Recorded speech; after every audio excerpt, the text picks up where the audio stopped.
Are we there? Okay, we're here. It's weird. Am I too close? Yes. Okay. People say, you're too close, Rabbi. Too close. Okay, fine. Yeah? Okay, fine. Testing 1, 2, 3. Testing 1, 2, 3. Yes, you're live. Eliyahu, you have a copy here. We're going to be starting at the bottom of page 7 for those who have numbers. For those who have numbers, right? For those who have numbers, we're going to be starting at the bottom of page 7. Let me make a brach on this. Baruch atah Adonai Eloheinu melech haolam shehakol niyeh b'baruch. Oh, that's good. That's my rocket fuel right there. Giant cup of coffee. Okay. And it's tasty too. Okay. Last week, just a little recap because it's really has to be something that is in our pocket our entire lives. The fact that we are such unbelievable creative beings, constantly creating. Our mind is like an oven. It bakes whatever you put into it, right? A fertile ground, whatever seeds. We have to be aware of the thoughts that we think. And of course, if we've been thinking 60,000 thoughts a day, that's, I have the number here, that's 21.6 million a year. Angels, thank you very much. Okay, that's a lot of angels. And most of those thoughts were limited style thinking, okay? Of that whatever we got from either previous lives, teachers, friends, whoever that has influenced us in the past, okay? We are very highly sophisticated creative beings. And we're constantly creating, and we're creating all of the circumstances in our lives with every thought that we think. And of course, we spoke about it depends upon the depth of thought and how much we resonate, how much we believe in the thought. Okay? Some thoughts are and some thoughts are very deep. Okay? So the thoughts that we resonate with the most deep, that give us a really serious energy, are going to be the ones that are going to create the more powerful angel. Okay? So if you believe God is one idea. But if you know God is one, that is much stronger. Okay? If you know God is all there is, that's a much stronger, powerful force that we create. So, we talked a little bit about last week about this one powerful angel that you always have to have in your pocket, ready to utilize all the time. Okay? Let me just put this on pause for now. Okay, 1 second. Just take a quick break here. Here, I got, do you guys have sheets? No, Jane. You've had 3 already. You've used up your quota. You have 3, Jane. These are for them. I might have extras here. Okay, so what do you want another one for? Yeah, really. I got one. I got to have 2. It's like the Mount Sinai. We got tablets. You got one tablet. We'll take 2. It's for free. We'll take 2. Right? All good. What part are you on? We're on page 7. Bottom of 7. You actually have a page number here, so you should thank God that there's page numbers. Okay. Okay. Did you want a copy of that? She's got a copy. Oh, here. Eliyahu has a copy. He's good. Oh, good. Eliyahu's good. I got an extra one here. Here, why don't you hold on to this for any newcomer that comes in. People are online going, what's going on? Yeah, really. And I'm like, okay, fine. Okay, so we've talked about if a person, and the main line here, a man's folly subverts his way, and his heart rages against God. That's at the top of that page, actually.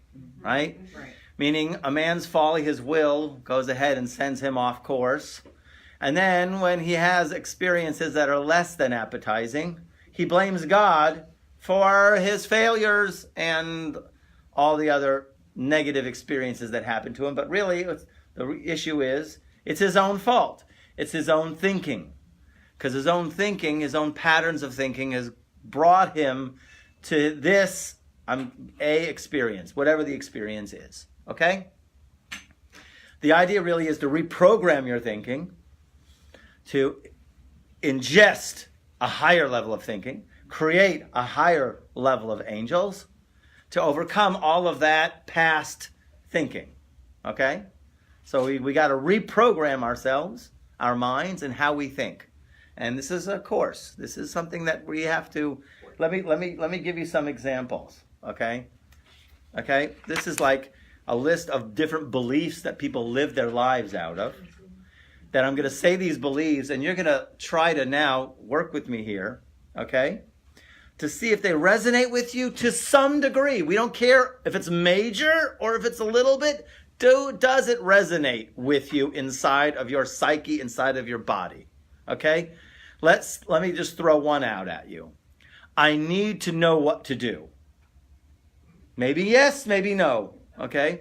Or let's say this. Maybe you've caught yourself saying, I don't know what to do. Okay? Some people have a thought of something terrible is going to happen. Or something terrible might happen. Okay? Or, I need to be careful in life. All of these, and there's so much more. Okay? Okay? Like that we're going to get into. A lot of times, right, that there are certain feelings, right? Other people can hurt me. Do you believe that? Do you really believe that? Do you think about it? Think about it if you really is it true or not true? We'll get to it. I just want to throw out that the beliefs are so deep embedded in our psyche. Sometimes we don't even realize we're operating out of those beliefs.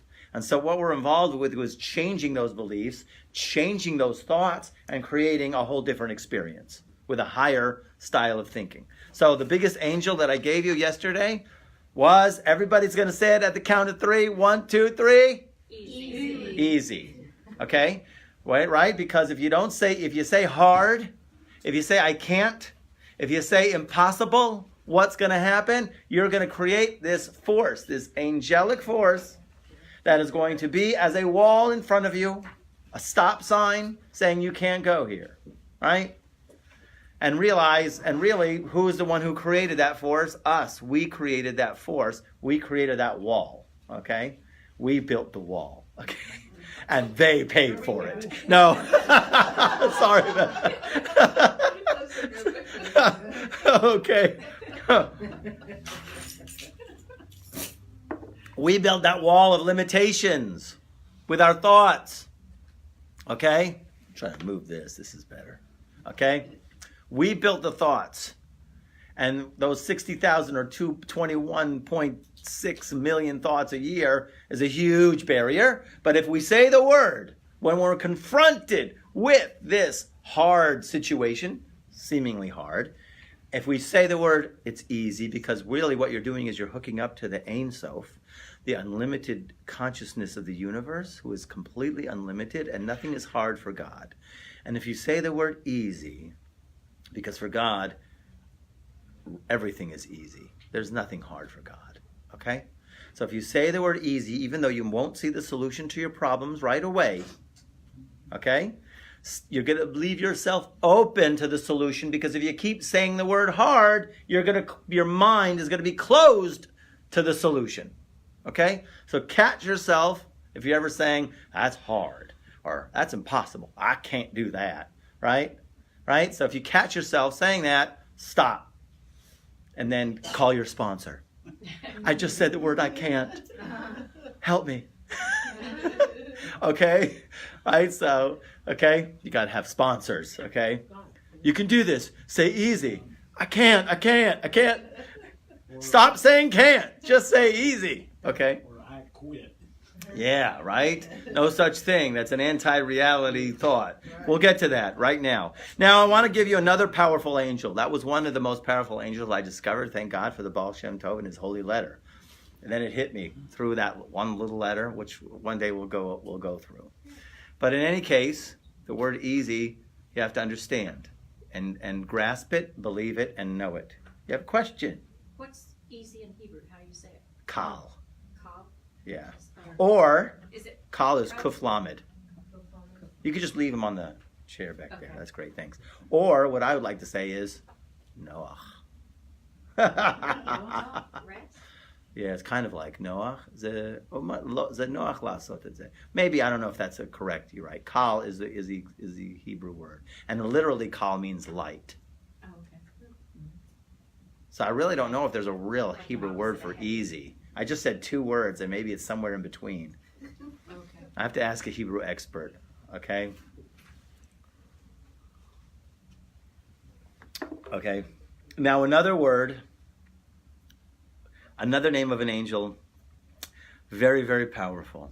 Very, very powerful. So I'm in the bottom of page 7, okay? Another powerful angel.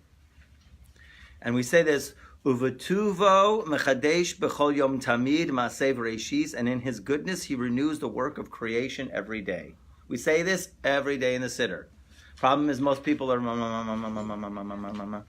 Sorry? Did you start back up? Yes, I did. I'm sorry. Thank you for reminding me. Don't ever hesitate to remind me. Okay. Please. Okay? Because I do that. All right? Uvetuvo, and in his goodness, mechadesh, right? He renews the work of creation every day. Maseh v'reshit. So in these words which I command you this day, every day. So how does it say? And these words, V'hayu hadavarim ha'ela asher anochi mitzavcha hayom. We say it in the Shema. Okay? In the Shema prayer that we say every day, twice a day. And it will be, and these words which I command you this day.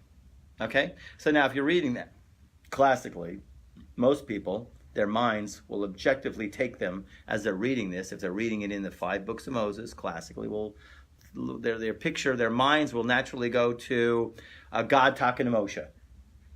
And the day is not now, and the day was then. Right? Thousands of years ago. But all of the commentaries say, when it says, why did it have to say Hayom? Why did it have to say this day? Why didn't it just say, and these words which I command you shall be on your heart?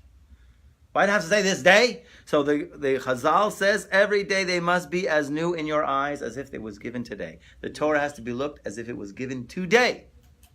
Unbelievable. Would you imagine? You wake up in the morning and you got a new mission. A whole new mission. A whole new world. A whole new connection. A whole new set of directives. God has came to you and gave you a whole new set of directives. Reborn every morning. Every single second, would you believe it? It says here, return to us, God, and we will return, right? Yeah. Renew, Chadesh Yamenu Ki Kedem. Renew our days as of old. Chadesh. Once again, the word Chadash. And this is very unique. The nations really don't have this.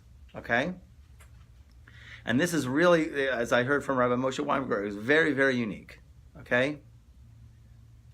Because here we say, another most powerful angel that we must always utilize is the angel called, I don't know if I called it right, renewed, or today. Or maybe it would be renewal, okay? Or renewal now. Serenity now! Okay? So, in any case, renewal or renewed. What does that mean? The idea behind this is that everything is constantly being renewed. This comes from Torah. That we're constantly, God is willing us every single second. He's constantly paying attention to our existence, that we are existing every single second. Okay? We're constantly being renewed. This is a very big principle in Torah Judaism. And this is why we have Rosh Chodesh. We are the people of the moon. Right? We're called really moon people. Okay? Why? Because we go after the moon. We say the nations are the sun, and the Jewish people are compared to the moon. The moon always renews every single month. And it's such an unbelievable thing. Because why? When we understand the principle of renewal, what are we saying, right? The past is not even existent. I am completely a new creation right now. And I can go forward. I am released of all of the haunting thoughts of all of my bad habits and my past completely. Can you imagine that? Okay? Clean every single second. I told this story that the Rabbi Nachman was getting, he was by a doctor. Not that he held by doctors much, but for some reason he was in the same room as a doctor. Okay, and the conversation where the rabbi the doctor was taking his pulse, right? And he would take the notes, right, about based on his pulse. And then a little while later, another hour, Rabbi Nachman would say, do it again, right? And he would take a pulse, and he was like completely different readings. And then an hour later, do it again, right? And he would completely different from 1 hour to the next. And the doctor's going, what's going on with you? He says, because every single hour I am completely renewed. That's how he lived his life, okay? There is no old man here. He would scream that. There is no old man here. You know the famous rule that they all say, can't teach an old dog new tricks? That is false. Don't you ever buy into that. And to the degree that we buy into that, we create that reality and use it as an excuse not to change, not to be different. Okay, well, I can't teach you. I'm all right. That's me. That's me. Okay? It's also a problem with all those books that have that categorize personalities. There was one I read a long time ago that it categorized like 32 different personalities or 50. I'm an SJ. You know, you go through this questionnaire. You go through the questionnaire, and after the question, they categorize you. You're an SJ, and then they describe what an SJ is. You like this, and you don't like this, and you like this, and you like this, and you stay away from this, and you go close to this. And I'm like, okay, this is nice, but that's terrible. Because why? It locks you in a box. And once you're locked in a box, that's it. What? I'm an SJ, so get out. Right? So therefore, you have a right. You have a permit to be a blank hole. Yeah, it doesn't jive. Okay? No. We're very fluid. Okay? Very fluid. There was a note. We'll look at it here. Okay, let's go on a little bit more. Some just need to really emphasize and integrate it more. Rabbi Nassim says that if a person will contemplate his life, he will see that all his confusions, his dissents, and weaknesses of mind come from the surge of thoughts of yesterday going into tomorrow. Okay? In other words, stinking thinking. 95% of the thoughts we think today are the same thoughts of yesterday, which is that pattern of thinking that we're all accustomed to thinking. That we have to scratch the record today and think a new thought. Think a higher style of thinking. Okay? And the highest thinking is, I am completely new right this moment. Okay? So yesterday is always going into, like he says going into tomorrow. Isn't that interesting? Because we're never in the present. Hardly ever, right? A person usually, I added the word usually, a person usually sees the world as same old. And his life as same old, fixed. They consider themselves already too old, and to this Rabbi Nachman writes, right? And this is in Sichos Aran 48. I don't know if I have a copy there. I would like to see it. Okay? He would write, it is forbidden to be old. Even if one has fallen 10,000 times, he must pay no attention because the day and the moment he's in now, has never before existed. Okay? You're in an existence, a void here. Don't think that it's something of the past. It's completely new right now. Okay? You got to really integrate this because it's bizarre, but we say it all the time. Okay? Mechadesh b'chol yom tamid. He renews creation every moment. He is contemplating us directly. God, the Ein Sof, unlimited. The unlimitedness of the creative force of this universe is willing us every single second. If he would take his mind off of us for a second, we would cease to exist. Unlimited mind is constantly making us. Okay? As the Ari Zal writes, okay, this moment is not like the next moment. As we say it in the liturgy in the morning prayer, he renews every day in his goodness the work of creation. You know, that's why people have a big problem with the prayer book. There's the standard prayer book. They say, it's the same old Hallmark card, right? It's like I'm reading a Hallmark card to my dad, right? Hi, thank you, you're very wonderful, thank you for all the blessings, right? Or whatever, you know. It's like you're saying the same thing every day. What? No. The Arizal says, no, you are a completely new creation, and the sparks that needed to be elevated at this moment could never be elevated before and in the future. You saying this prayer right now is elevating a whole new field of sparks that has not been done and cannot be done. Okay? And a person has to really realize that. Much has been written about this subject, and it is in many places. Rabbi Nachman would begin anew several times a day, right? When he would experience himself falling in his connection to the Almighty, he would begin again anew. And this is the thing, right? You got to be resilient. The big thing I learned this when and I was in yeshiva, and a lot of the crowd, my friends, they have ups days. Everybody has ups and down days, okay? And the big thing that I heard my Rabbi David Sackton, he told him, Yes. David Sackton, right? He told me, he said, listen, Cain, when Cain fell down because his offering was not accepted and he was down, and God says, get up. You cannot stay down. You have to keep fighting. Okay?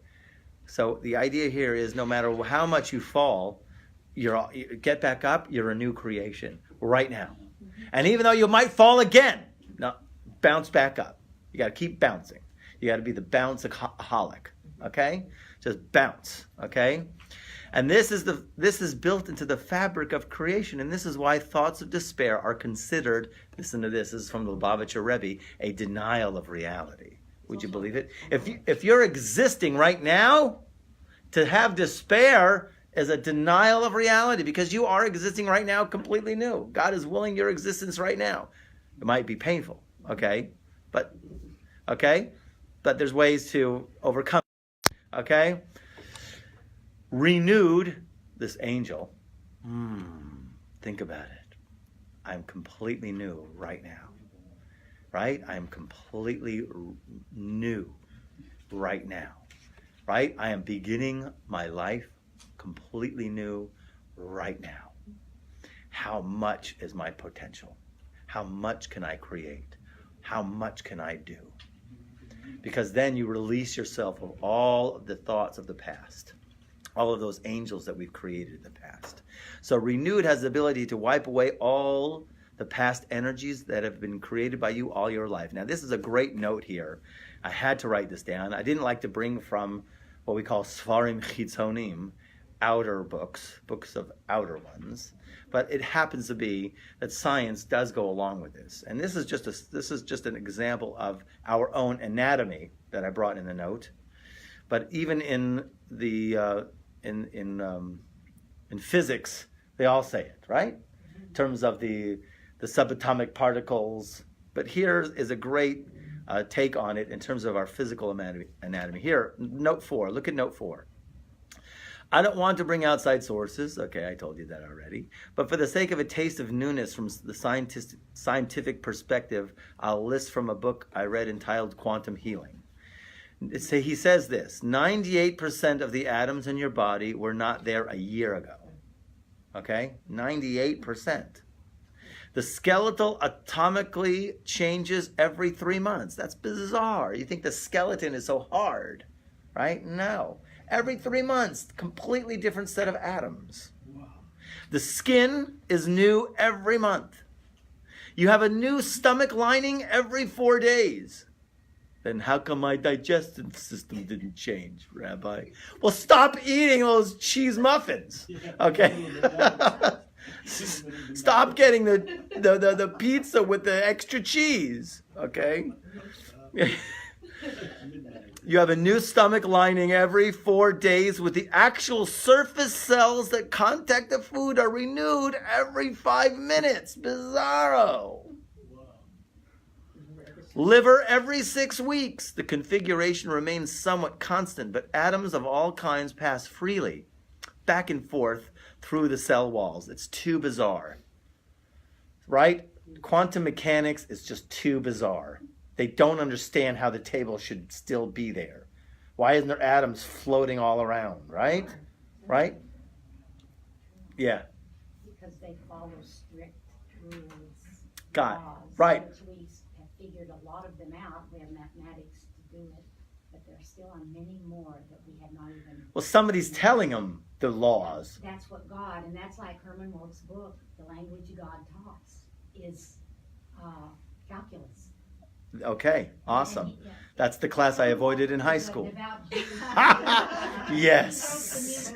He wrote, And I was a math major and I got out of calculus. Yes. Okay. so anyway, that's. I just Okay, wanted good. No, yeah. that. Obviously the atoms are being told what to do. Like God is going, you stand here. You out, you in. Yes. Okay? You out, you in. And they're going, yes, sir. Yes, sir. Yes, sir. Happy to do it. With joy. Great. Awesome. Okay? Every atom is like flowing in and out. You're breathing 10 to the 100 powers of atoms out, and you're breathing in 10 in, and they're all exchanging, and everything's really exchanging, and everything's really fluctuating and flowing, and we really can't even, but we're here. And we're finding things out, but we cannot say why. Exactly. We can't say because it's Thank God we have God. Yes. Thank God for God. Yes. You know those quantum mechanics. You know, I always say this. They're climbing the mountain of finally of getting it all, the theory of everything, and they're climbing it. Then the Kabbalists are going to be up there, probably roasting marshmallows, looking back. What took you so long? Okay. And even if they were Jewish, they just aren't. Listen, everything is in the Torah. When God gave us the Torah, that is the blueprint of creation. We'll get to it in chapter 5, okay? The blueprint of creation, everything is in there, okay? Every single formula is in there, okay? And including, we are renewed every single moment. So the past is gone. And look at this. When you see this, you get a sense of, oh my gosh, what's happening, okay? So we have easy, that's one powerful angel. And then we have new, I'm renewed right now. I am created anew right now. So that is a force here. And you have to integrate that force because you can't let the past get you. Okay? All right, now we have to do something here. One second. Oh, so I just want to bring down a little note before that, since we're talking about the renewed principle. So people will say, and I'm going out on a limb for this, okay? But listen, we know that God really runs the show. Bottom line. Okay? We can do all the efforts we want to in terms of our thinking, but really God runs the show. We are obligated to pray, and prayer does mean thought. Palel means dream. Okay? When Yaakov Avinu saw Yosef, right, after 22 years, he says, I would never dreamed, Palel, of seeing you again. He used the word palel, lo hitpalalti, right? To see you again, lo hitpalalti. It's the same root of lit palel, which means pray, okay? Which means dream. In that language, it means dream. Prayer is thoughts and dream, okay? Vision, okay? So here, the idea here is, so he did ask the question, I do remember this from a long time ago. He says, so if every single cell is being constantly renewed in your body, so how come the diseases stay? How come there's still diseases, like, whatever it is, So he offered, of course, the solution of, it's because the same patterns of thinking are still there. Now, like I say, this is not an ironclad rule, but it is a huge thing, okay? That's what happened with my father, as he looked to God for peace of mind, and his cancer was gone, okay? And it doesn't work necessarily for everybody. Okay? Like I say, God has a guiding force which overrides everything because we really don't know the total master plan. It's for good, and it's out of love. But still, we have to do our efforts, and our efforts are in thinking. So I know a lot of people who have come out of these diseases have changed their thoughts, and along with changing their thoughts, of course, comes the change of lifestyle. Most of the people, and they don't necessarily do all of the extreme medical treatments that are offered, so they just change their lifestyle. They just stop eating those fatty foods, sugar, all that kind of stuff, right? All that kind of stuff. Hey, pass me those M&Ms over there. Why don't you give me? Okay, so in any case, they change their lifestyle. So the idea really is, of course, it could be that their thoughts, okay, the thoughts change the patterns, and then of course, then as the renewal happens of all of the atoms flowing in and out, so then those things don't need to be there anymore. Okay? Because obviously the person has to get something. That's always the first path. You know, when these things strike a person, God forbid, and Hashem should protect all of us. Say Amen. Amen. Okay? That when these things happen, you know, the first thing is always, in any rule, is you got to go to God.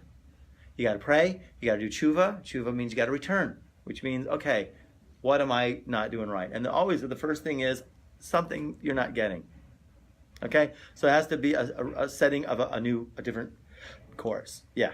Rabbi Cohen, Yeah. then wouldn't we be able to take our chocolate and pray over it and transform it into something positive instead of negative, so we can still eat it? So the question was, why can't we take our chocolate? I got to repeat this for the tape. So why can't we take our chocolate and transform it from something negative to positive? And it's absolutely so true. It is true. Hey, we go by the middle road. Everything in measurements, right? Not too extreme. You can't only eat chocolate all day long. No. Because I don't think, okay, but really, Rabbi Nachman says this. It's so deep. Rabbi Nachman, in his first Torah, in the second part of his book, Likutei Moharan, he brings this, right? When prayer goes out of exile, which is what we're working on here, which is basically when thinking gets realigned, okay? So then we don't need doctors anymore because your bread becomes your antibiotic. The bread that you eat becomes your medicine. The bread and the water. He says it. Because really, what's the difference these atoms in this bread and the atoms in a chunk of chemo? Okay? Atoms. Okay? It's all atoms. And it's all programming, and it's all coming from God. Right? And the effects of this is this, it's all the same. So really, there's nothing God can't do. He could turn your medicine into a piece of bread. Right? Boom. Okay? We're working. This is the project here. Okay? This is the workshop. We're doing the work. We're going to transform the world. By a week from Tuesday, it'll be completely... Actually, sorry, in 2 seconds from now. And... Okay, we're gone. Okay, let's go on. What happens when we have thoughts of fear? Okay? What happens when we have thoughts of fear? Okay, this is a whole new subject. It's kind of a different subject. Sorry, it's in the book, so we're just going in order. But really, this subject is probably owes volumes, because a lot of people were either motivated through positive or were motivated through negative. And the main negative motivation, of course, is going to be fears. Okay? And what happens when we have thoughts of fear, and I have a midrash on fear, which I definitely have to look it up, that fear kills man. Okay? It is the killer. Fear separates you from God. Totally. And we're going to get into that right now, okay? And there's lots of fears that we all have. I did an article, but, the article didn't really hit home so much. It described that basically there's like 5 different types of fears.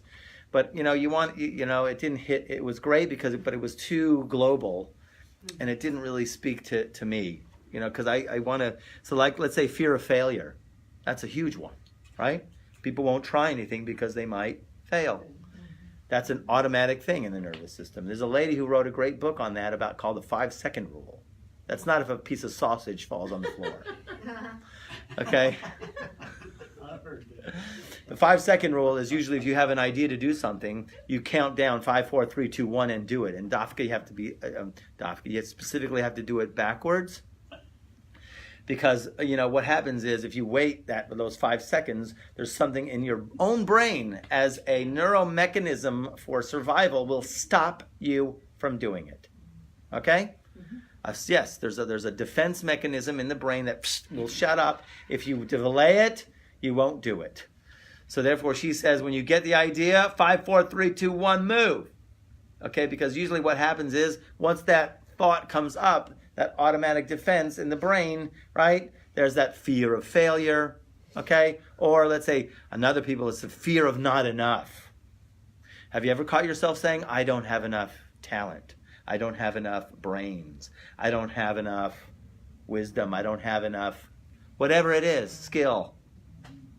Right? Have you ever caught yourself, have you ever thought such a thing? God forbid, there you created an angel. You created a force. Be careful. Okay? Fear of success. What am I going to do? It's getting too big. and then they sabotage themselves. Fear of rejection, big one, huge one. Don't approach a person, don't approach a relationship because fear of rejection. Fear of abandonment, that's probably the biggest thing that I've encountered in the past years. You know, I was teaching a group of women in another town for many years, and, you know, they wouldn't move. There was no growth there, right? Mm-hmm.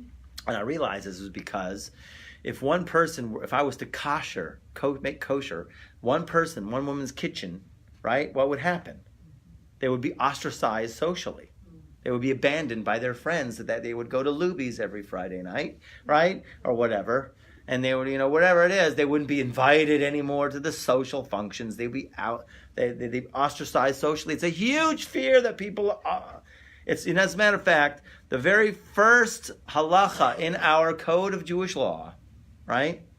The very first halacha, the Ramah, Rabbi Moshe Islis brings down, you cannot have any fear of people mocking you when you're doing a mitzvah. And he understands that. And it is part of the human psyche to have that. People are going to look down at you if you do a mitzvah. And they're going to go, oh, she kasher the kitchen, holy one. Oh, you're holier than us. I mean, all kinds of things go into mind, right? And they won't be invited to the Wednesday mahjong or whatever it is, okay?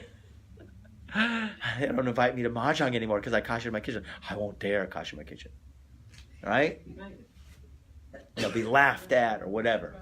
Lots of things. Fear of abandonment if I do the right thing. Right? They're extremely powerful forces with powerful energies. They resonate inside of us. They do operate. Sometimes they have to be triggered from outside. Okay? First, just consider for a moment, according to our rule of every thought creates an angel, and consider what those thoughts of fear could bring about, aside from a cardiac arrest, extreme anxiety, or ulcers, okay? Or nowadays it's IBS, right? And that's not a computer company, okay? Okay? Thoughts of fears must be dealt with. So first you have to recognize, is there a fear here? Okay? That's the first thing. The first step is to realize that all fear, then the big thing is, which owes a lot to talk about, and we'll get into it later on in this book. The first step is to realize that all fears are habits. It's a habit. Once you make something into a habit, it is no longer part of you. Some people think that they are their fears. I am that fear. That fear is true and it is part of me. No. It's a habit of thinking. Once you say it's just a habit, then you're free to peel it off from you as any other habit. Okay? It's just a habit. My father, he teaches me all the time, I am greater in consciousness than any idea of fear. He would finish it with this. He would say I'll say the whole sentence to you. I am greater in consciousness than any idea of fear or limitation. Okay? In other words, your mind can soar way beyond any of those ideas. Fear is just a thought. Now we're going to talk a little bit more about that, okay? But the idea here is once you put it in the category, it's just a habit of thinking, then you can change the habit. Got it? You're no longer imprisoned by your own fears. That's what Otto Frank. Otto Frank? Otto Frank. Is he a mechanic? Whenever she was writing her diary. Oh, yeah, okay. That's what he said to her. She's free in her mind. Well, that's Viktor Frankl. Also, of course, he learned that when he was in the concentration camps. He wrote, what's the book that he wrote? Oh, it just eluded me now. Man's Search for Meaning. Thank you. Right? So he said, they could take away everything from you. They can't take away your attitude. And this means your mind. Right? Now, in Egypt, they took away our mind. Okay? So in any case, the first step is to realize that all fears are a habit of thinking. They might be justified by past experiences, because what happens is the brain will automatically bring proofs. Oh, this fear is true. It's justified because this happened to me, this happened to me, this happened to me, this happened to me, and all the but those just happened, if you think about it, those happened because you were creating those experiences with your thoughts. All of those things happened because you were already in that mode of thinking, and therefore those angels created that experience. But who is to say that those past experiences were because of our perceptions and thoughts in the first place? Right? What I said. I learned in my school of acupuncture, I don't know if this even belongs here. I learned in my school of acupuncture, I did have a degree in acupuncture once. Yes, don't ask me now. I learned, I'll poke you, I don't poke anybody with needles. I learned in my school of acupuncture that there are many ways that we take in energy. Because we're taking in energy all the time. Food, drinking, air, you need air, feeling. But the highest of them all is thought. Think about that. The way we take in energy is through our thoughts. Because if you think of a depressing thought, obviously a depressed person has no energy. As opposed to a person that thinks, I can change the world. This prayer is going to bring the redemption. Can you imagine yourself saying that? Oh, you're about to pray, this prayer is going to do it. Right? Can you imagine having such a thought like that and really believing it? It's going to be amazing. Okay? So thought is a way we take in energy. Unbelievable. When you put that on the highest, right? I was like, whoa.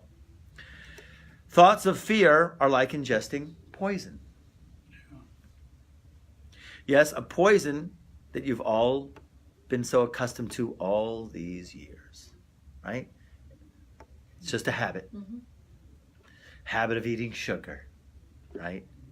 Sugar is toxic. Okay. Sugar is evil. Okay. Anyways, once realizing it's a habit, right? Just a habit of thinking, then you should have more power over it. It's just step one. Okay? So in other words, once you realize that this feeling of fear I have, no matter what degree, it doesn't matter. It could be, oh, it's not so big. Doesn't matter. You have to be beyond any fear. The only fear is the fear of God. And we're going to talk about that right now. Yes? What helps me, I think of Amalek. I think, okay, Amalek's taken over. Amalek what? Amalek is taken over. Amalek, you mean the people, the bad people. An angel. The bad- Amalek! Sorry. Amalek is the bad dudes. The bad boys. No, not Amalek. Amalek. Amalek. All right. Amalek is the people who wanted to kill God, they want to wage war with God, and they do that through destroying the messenger, right? Kill the messenger and you get God out of the picture. That's their goal. Identify who's functioning there. And Okay, so Amalek is the same numerical value that we had of suffix, of doubt. So therefore, right, you want to rid yourself of doubt. Okay, but this is the Baal Shem Tov, as he was 3 years old, his father was on his deathbed. He calls him in. And the first thing, most important thing he's saying to him, because these were his last words, and he says, never be afraid of anything except God. And that stuck with him. Okay? So the idea really is very deep, to not to be afraid of anything, but of course we do in the world, because we're so accustomed to it, to have these fears, and it's okay to have them. Okay, they're really a result that Rabbi Nachman brings down as the fallen fears. Okay, there's fears that have fallen. What does that mean, a fallen fear? Okay, in other words, there's a holy place for it, but of course what happens is that when a person needs an awakening, so Hashem has basically causes these holy fears to have fallen. In other words, it's a holy experience of awe. To have fallen, I'll read it for you if there's time. Could be there's time. Okay? Is have fallen for you to experience, for you to elevate. We have to elevate those fears. In other words, God brings you those fears. Okay? From right now, I'm on Facebook. Okay? At this time now, I'm in class. So don't call me. Okay? Wow. Okay. Okay. So, okay, someone's call, don't even go there. Okay, so in any case, okay, we're in this is like a Okay, elevate those fears. We're in a detox. You have to detox. You have to detox the external fears versus the genuine fear. Okay? So our Holy Master, the Baal Shem Tov, gives us an analogy to a father who wanted to give his child a fright. He put on a scary mask and he drew close. Okay? The father wants to give his kid a fright to scare him. And he puts on a scary mask, of course, and then he jumps in the room and freaks the kid out.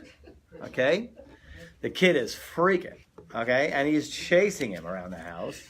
And the kid's really scary. Okay? The kid's really scared. Okay? Right?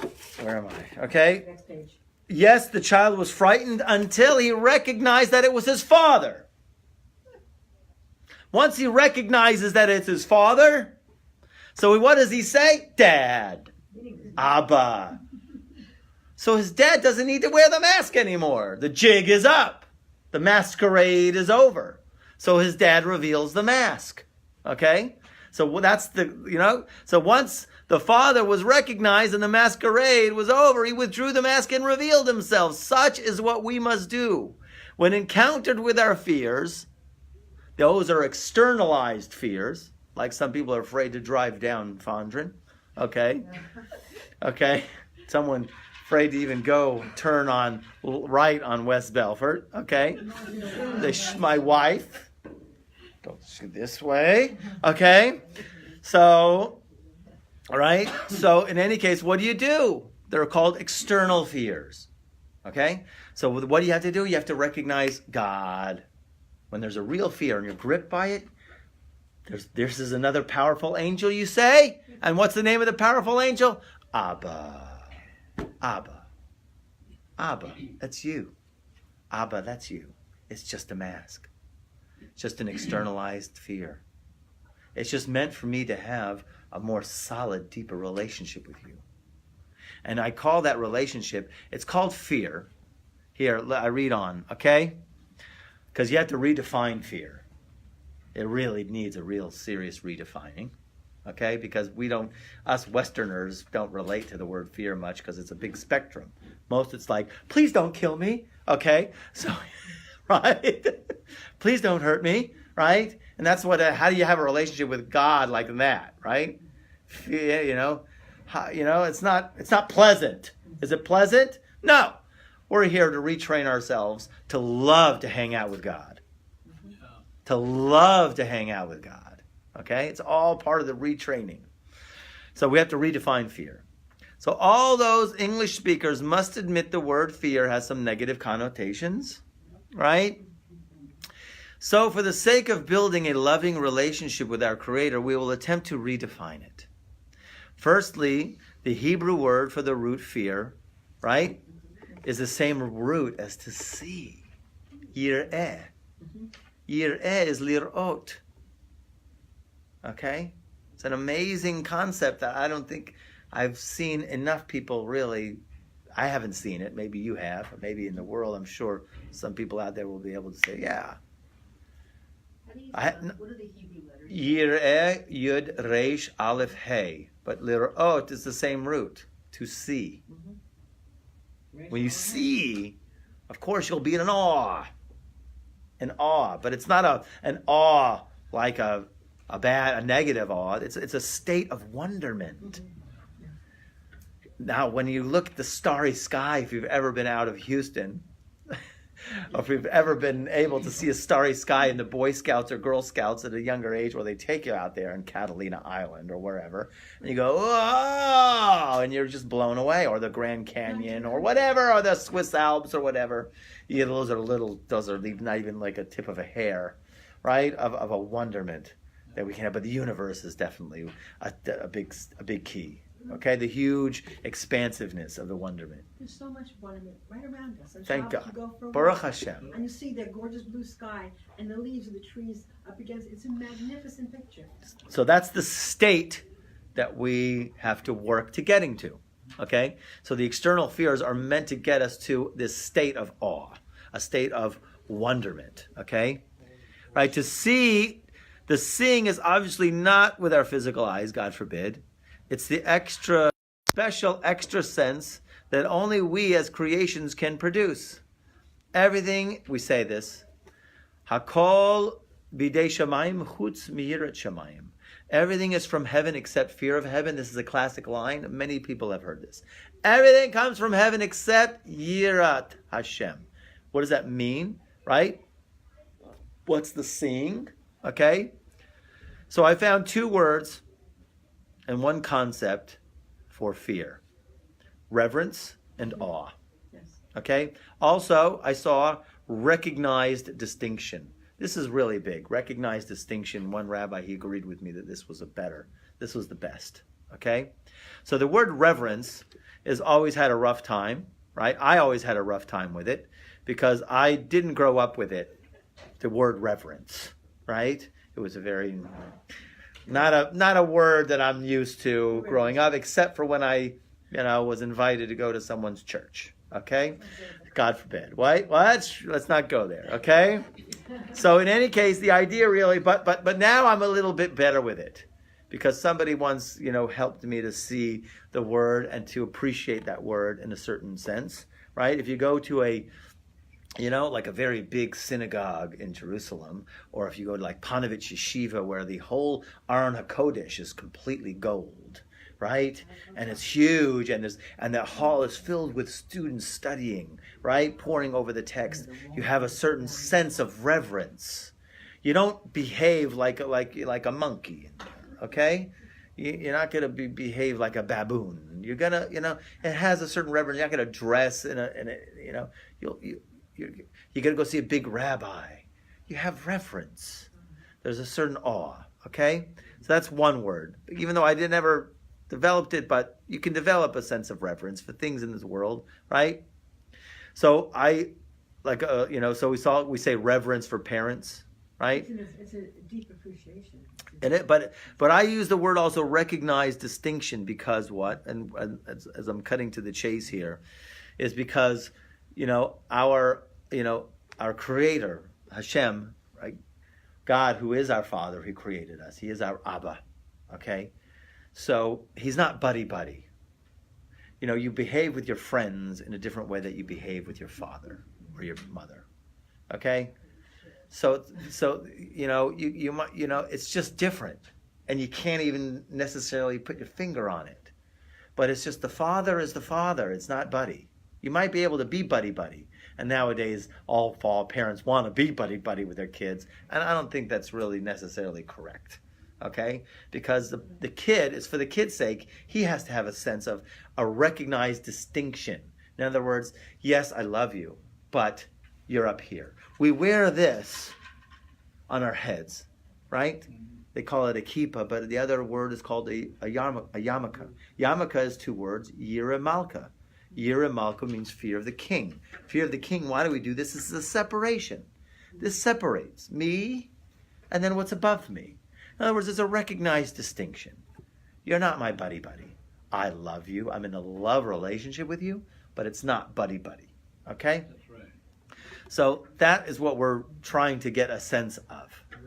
You're approaching infinity. You're approaching a relationship with the infinite creator, right? It has to have this sense of awe and reverence, okay? Because don't forget, we're a creation and He's a creator. He's infinite. We have no concept of what infinite is, okay? So here, going on the next paragraph, the other word I like to use is awe. Awe sets a positive tone, summoning an experience of wonderment and inspiration. This energy tone is what the Creator ultimately seeks from us before we develop our strong, burning love for Him. You have to have a sense of awe. Okay? The other concept I tell people is recognized distinction. Of course, it really goes with the other terms, but, let me fix that, but, right, it explains it better. A person's relationship with their parents is one of recognized distinction, right? That we are not buddy-buddy with our dad or mom. We don't share the same things we do with our friends as we do with our parents, right? And if we do, right? And if we do, we certainly, right, don't do it the same way, right? Friends are one thing and parents are another. There's a distinction there, We might love our parents dearly, but there is always that difference. And to recognize that difference, recognize the difference, right? We would call it a recognized distinction, okay? It keeps us being a creation because our job is we have to stay a creation. If we would just zap into this unbelievable, state of, we do get into bittul, but we have to keep ourselves a creation. Bittul, which means nullification.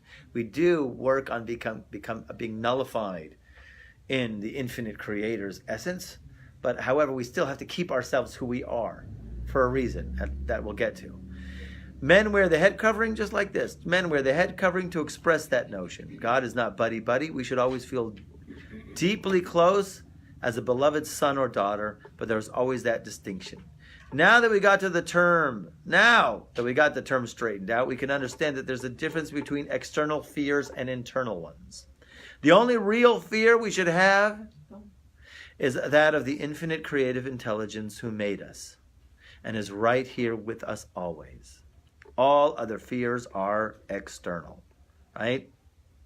Okay, note, that does not mean to go walk down a dark alley or move in front of a speeding locomotive, right? Don't go looking for situations to be fearful of and elevate them. In other words, you're not allowed to test God. Don't test God, okay? If it comes, you say, thank you, God, for this experience of fear that I can now elevate it to have a real awe relationship with you. Listen. That's the first thing. Wow, God, I'm feeling this fear. Thank you, God, for me feeling this fear. Thank you, God, for helping me now to be aware that I can now elevate it to have a real awe of you. Okay? That's the first step. And then if you can really get to the higher step, which is Abba. Okay? Okay? If a person is suddenly finding his or herself experiencing a fear, then it is an opportunity to elevate that fear, using the feelings and realizing that it's the Almighty that is awakening you with an outside fear in order for you to bring it to its place. The fallen fear, we have to elevate it back up. And we'll get into that, Emir Hashem, next time, but I have to share this with you because it's so deep, okay? I got this, I don't know where, when, the Indian bar mitzvah. It is so cool. I'm sorry to go a little bit over. Okay? All their youth, the American, Native American. I should write native, right? Because people are going to think it's India. What? Okay? The Native American Indian boys prepare themselves for the test of manhood. The test is to go into the middle of the forest and sit all night on a rock while blindfolded until sunrise, when he can return home. If he becomes, right, overcome with fright and runs from the rock, right, then you don't get the sitter and the prayer book from the sisterhood. Okay? Okay, sorry. Then he would have failed the test of mankind and definitely no fountain pen. Okay? Okay. Then he would have failed the test of manhood. So the young boy spends the entire night on the rock listening to all the noises of the animals and every rustling of the bushes nearby. Being blindfolded dramatically increases his awareness of the subtlest of sounds. He could freak out. Man, you're not even you're just a boy in the middle of the forest. Right? Doesn't know what the heck. Could be a bear, maybe a snake. He waits for this long night to pass. He can't move from the rock, otherwise he'll be chicken. They make him sitting chicken liver, okay? Change his name, right? Finally, he feels the day has approached and he lifts the blindfold to find that sitting on the rock opposite him is his father, who sat silently with him the entire night, watching him, watching over him. Even as I write this, my eyes tears up. Yes, it's even as I say it to you now. Okay? And the parable is obvious. Our Father is right there every second of our night situations. Should be quote unquote night situations. Okay? Right? There is nothing to fear ever because God is right there. He is so right there. Okay? We're all sitting on the rock right now. We're all blindfolded. We're all going through this world. But our Father is so right there protecting us, okay? And it's all for the very, very best, okay? Emunah, Okay? Really, this belongs in the chapter of Emunah, right? Which is not in this book, right? It's the whole book, actually, because everything is about Emunah. And I'll just stipulate this, that I heard this before. When I said earlier that everything is from God except fear of God, right? Awe of God. So I asked a very big rabbi in Israel as I was sitting Shiva for my son, and like, shouldn't that be really everything comes from God except Emunah? Because really, what it is there's stimulus and there's response. And in between stimulus to response, that's where our Emunah, our opportunity for Emunah kicks in. Everything comes from God except our reaction to it. And our reaction should be a reaction of Emunah. Why does the text say everything comes from God except fear of God? In other words, we should be reacting with this fear, but the truth is, he says, no, that's what Rabbi Israel Salanter, how he explained that phrase. In other words, everything comes from God except our Emunah. In other words, he translates Yirat Hashem, fear of God, awe, as Emunah, having that faith, having that knowingness that God is there and looking out for us. That's what it means, Yirat Hashem. Okay? So in other words, it's all about Emunah, which is beliefs. Think about it. Emunah means belief. Emunah. Okay? And that's every single thing that this book is talking about. Our beliefs. Because our beliefs that we resonate with form these energies that bring us that experience. Okay? We'll stop here. Rabbi, it's more than